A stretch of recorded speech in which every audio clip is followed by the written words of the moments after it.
Assalamualaikum warahmatullahi wabarakatuh. Halo anak-anakku, mari kita lanjutkan belajarnya. Oh iya, apa kabar hari ini? Semoga semua dalam keadaan sehat. Setelah kemarin kita mempelajari pertumbuhan hewan, sekarang kita lanjutkan pada pertumbuhan tanaman. Sebelum memulai belajar, alangkah baiknya kita berdoa dulu dan siapkan alat tulisnya. Seperti makhluk hidup yang lainnya, tanaman juga mengalami pertumbuhan. Tanaman memiliki cara perkembangbiakan yang berbeda-beda. Apakah kamu masih ingat tanaman bernafas menggunakan apa? Oh iya, benar sekali. Tanaman bernafas menggunakan stomata dan lentisel. Perkembangbiakan tanaman melalui dua cara, yaitu perkembangbiakan alami dan perkembangbiakan buatan. Perkembangbiakan alami yaitu perkembangbiakan yang dilakukan oleh tanaman itu sendiri. Perkembangbiakan alami dapat menggunakan biji, tunas, umbi, dan spora. Sedangkan perkembangbiakan buatan adalah proses perkembangbiakan makhluk hidup yang memerlukan bantuan manusia. Dapat menggunakan cangkok dan stek. Perkembangbiakan dengan biji merupakan salah satu cara perkembangbiakan alami. Bagaimana sih urutan perkembangbiakan tanaman dengan biji? Mari kita simak penjelasan berikut ini. Awalnya, tumbuhan dewasa akan berbunga dan menghasilkan buah. Di dalam buah itu terdapat biji. Kemudian, biji berkembang menjadi tanaman baru. Nah, tanaman baru ini akan tumbuh menjadi tanaman dewasa dan berbuah lagi. Begitu seterusnya. Contoh tanaman yang berkembang biak dengan biji misalnya mangga, jeruk, semangka, apel, surikaya. Perkembangbiakan alami juga dapat dengan tunas. Apa itu tunas? Tunas adalah tumbuhan muda yang muncul di sekitar tumbuhan induk. Pada umumnya, tunas dibedakan menjadi 3, yaitu tunas batang, tunas daun, dan tunas akar. Tunas batang tumbuh pada batang tumbuhan. Tunas batang dapat dijumpai pada tumbuhan bambu, pisang, dan tebu. Sedangkan tunas daun dapat dijumpai pada tanaman cocor bebek.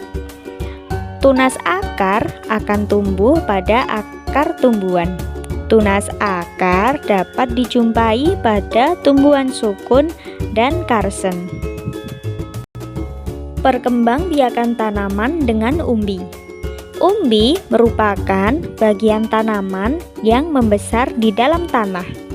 Umbi membesar karena berisi cadangan makanan. Umbi dibedakan menjadi 3, yaitu umbi akar, umbi batang, dan umbi lapis. Contoh tanaman yang berkembang biak dengan umbi akar yaitu wortel, lobak, dan singkong. Tanaman yang berkembang biak menggunakan umbi batang antara lain kentang dan ubi jalar. Umbi lapis berasal dari bagian daun. Umbi lapis memiliki susunan berlapis-lapis. Tanaman yang berkembang biak menggunakan umbi lapis antara lain bawang merah, bawang putih, dan bunga bakung.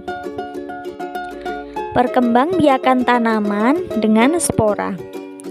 Tumbuhan paku termasuk tumbuhan yang berkembang biak secara alami menggunakan spora.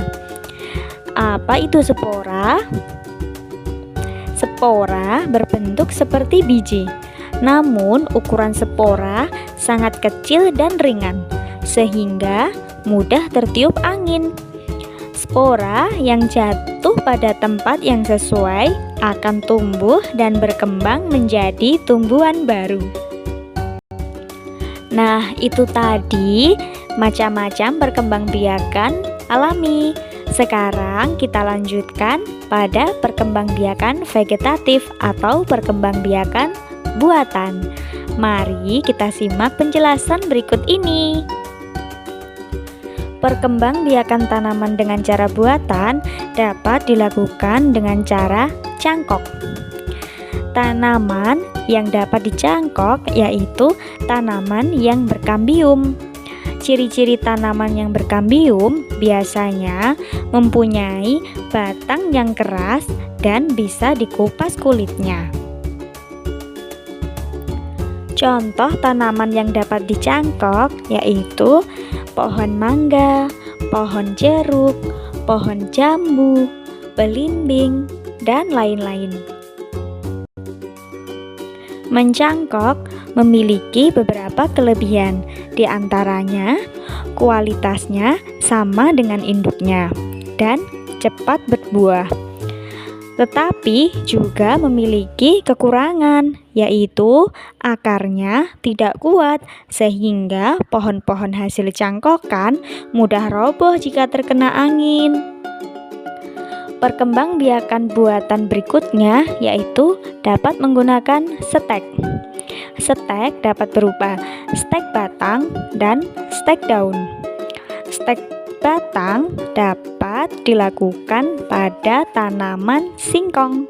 Caranya, batang tanaman singkong dipotong menggunakan cutter atau pisau. Kemudian, potongan batang tanaman singkong ditanam di dalam tanah. Dan tanaman singkong hasil stek pun tumbuh dan berkembang. Berikutnya, stek daun. Stek daun dapat dilakukan pada tanaman lidah mertua atau sansevieria. Caranya, potong daun sansevieria, kemudian ditanam di dalam tanah dan siram secara rutin. Maka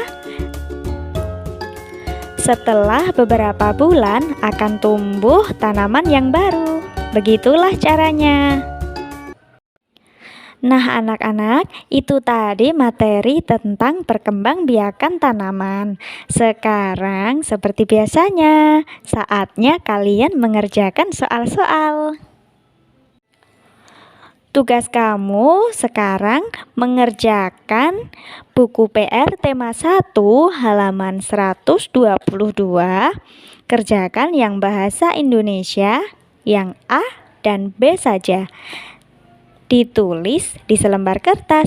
Selamat mengerjakan. Wassalamualaikum warahmatullahi wabarakatuh.